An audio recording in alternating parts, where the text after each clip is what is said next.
ఏది అయినా ట్రై చెయ్యి Aachi chicken masala. Adilabad municipality chairman పీఠంపై ఉత్కంఠ నెలకొంది. మెజారిటీ లేకపోయినా పావులు కదుపుతోంది కాంగ్రెస్. ఇక స్వతంత్రుల మద్దతు ఎక్సఫిషియో ఓట్స్ కూడగట్టుకుని చైర్మన్ పీఠాన్ని దక్కించుకునేందుకు బీజేపీ ఎత్తులు వేస్తోంది.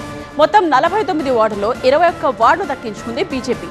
ఎక్సఫిషియో సభ్యుల ఓట్లతో కలిపి 23కు చేరింది బలం. Magic figure 26. So magic figure ని చేరుకునేందుకు ఇండిపెండెంట్స్ తో ఎమ్మెల్యే పాయల్ శంకర్ మంతనాలు జరుపుతున్నారు. 11 వార్డుల్లో గెలిచిన కాంగ్రెస్ కూడా ఆధిపత్యం కోసం వ్యూహాలు రచిస్తోంది.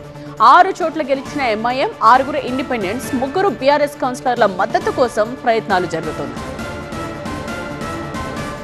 మున్సిపాలిటీలో భారతీయ జనతా పార్టీకి అత్యధిక స్థానాలు గెలిపించినటువంటి నా ఆదిలాబాద్ పట్టణ ప్రజలందరికీ కూడా పేరు పేరున ప్రత్యేకంగా ధన్యవాదాలు. వెనుకబడ్డటువంటి ఆదిలాబాద్ పట్టణాన్ని అన్ని రకాలుగా అభివృద్ధి చేస్తామని మేము ఎన్నికల్లో చెప్పినటువంటి ప్రతి మాటను ఆదిలాబాద్ పట్టణాన్ని తెలంగాణ రాష్ట్రంలోనే ఒక ఆదర్శ పట్టణంగా తీర్చిదిద్దే బాధ్యత మాది.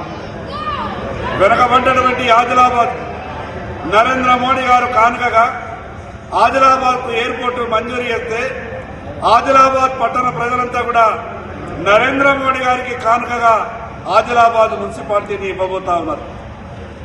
ఈ సందర్భంగా మెజార్టీ స్థానాలు గెలవడానికి కష్టపడ్డటువంటి నా కుటుంబ సభ్యులైనటువంటి భారతీయ జనతా పార్టీ కార్యకర్తలకు, భారతీయ జనతా పార్టీ శ్రేయాభిలాషులకు, అభిమానులకు, ఆదిలాబాద్ పట్టణ పుర ప్రముఖులకు, ఆదిలాబాద్ పట్టణ ఓటర్ మహాశయులందరికీ కూడా ప్రత్యేకంగా ధన్యవాదాలు.